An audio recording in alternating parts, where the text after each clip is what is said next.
Yo, what is going on, everybody, and welcome to today's video that I decided to make about Bloodhound's backstory. Pretty much, Apex Legends put out their Stories from the Outlands video titled The Old Ways, which is a video about Bloodhound's backstory as a character.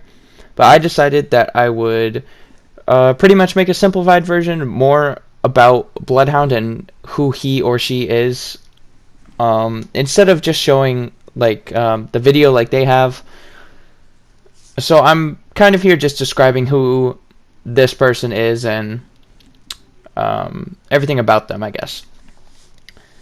So first I want to start with pretty much the beginning. Bloodhound, we found out, is 10 years old at the start of this video, when the big machine malfunctions and everything is taken over by the machines. So we found out that Bloodhound is 10 years old in this, and Arthur is his uncle. A lot of people thought Arthur would be his brother, or someone very close to him like that, but turns out it's his uncle. So we're kind of on that line. It's his family member, so obviously he has a deep connection with Arthur.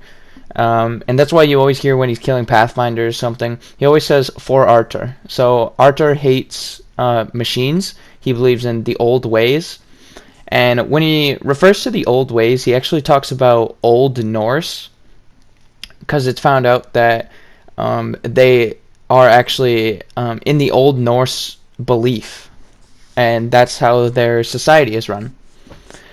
So when Bloodhound turns 10 years old, his uncle Arthur sends him on a quest pretty much to become a man. And what he has to do is he has to kill one of the prowlers, with the axe, also known as like his heirloom. He gets his heirloom from Arthur. So he goes out to kill a prowler with it, and he actually ends up finding Rakir Jotun. I pretty much just butchered that, but that's along the lines of what it's called, Rakir Jotun. And he finds one of those, but he actually has a charge rifle with him.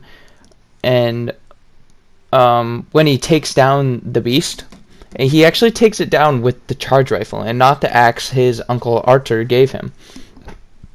And the crow here sees that. I don't think it was said to us what the crow's name is, but the crow is, in my opinion, it resembles the Allfather. The Allfather being Odin, since they are of Old Norse religion, and I'm very well known with that religion, actually. I actually somewhat believe in that religion.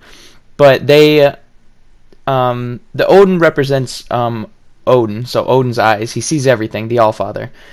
And so that crow sees that Bloodhound has actually killed the beast, not of the old ways. He sees he used a charge rifle. And so he reports that back to Arthur, and Arthur finds out about that, and he's like, you betrayed the old ways, and he actually exiles Bloodhound.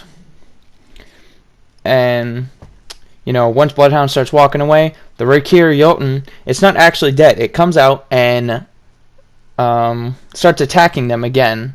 Comes to the village. So once that happens, Arthur has to come out and he has to fight the thing. But unfortunately, it kills Arthur while Bloodhound is trying to get the charge rifle that he previously had dug into the ground. So all that happens, and I believe the Rakir Jotun actually runs away, and they don't. Bloodhound doesn't actually get the kill right now, but that is pretty much when Arthur accepts Bloodhound and tells him maybe there's more to technology than we realized, and maybe the old ways are wrong. Pretty much is what he said.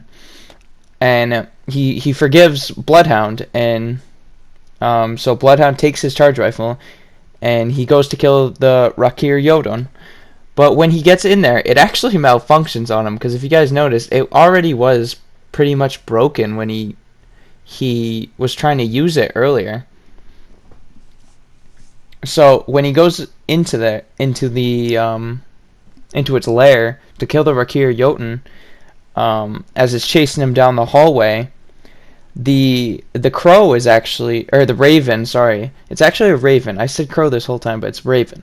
The raven actually is sitting on one of the pipes, and he's like pecking at the pipe. So he throws his Uncle Arthur's axe at it, and I'm not sure what it is. I think it's like coolant of some sort, but it sprays all over the Jotun, freezing it and killing it.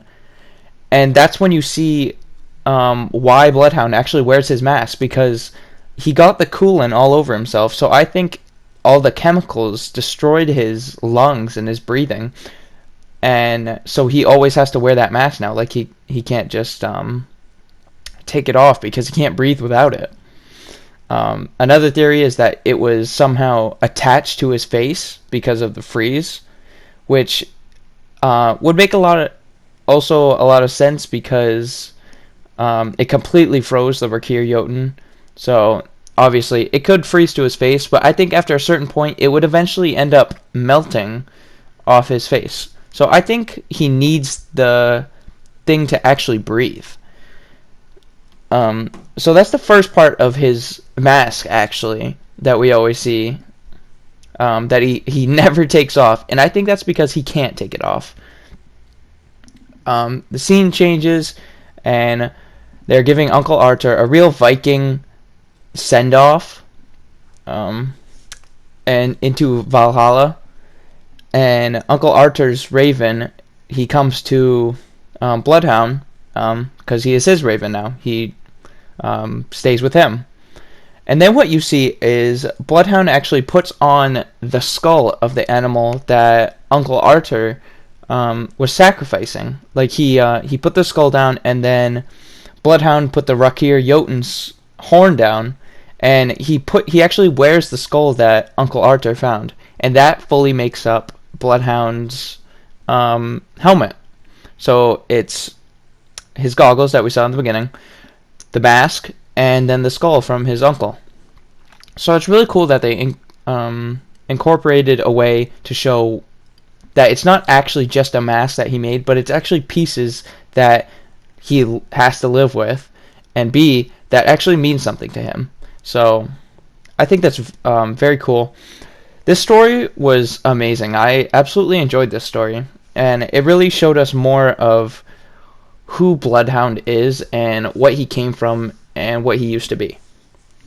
And I think it's funny that even in the trailer they don't actually specify if he's a guy or a girl, because of course, as people say, he's non-binary.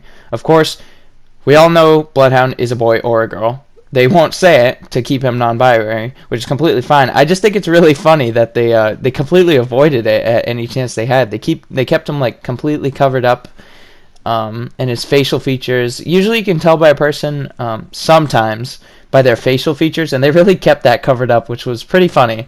But whatever.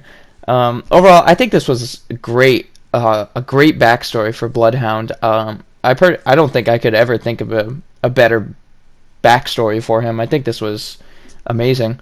So yeah, if you guys liked this video and you found it informational, please hit that like button. Make sure to hit the subscribe button and hit the bell icon so you'll be alerted every time I put up a new video. Comment down below what you guys think should be the next stories from the Outland, and I'll see you all in the next one. Peace out, everybody.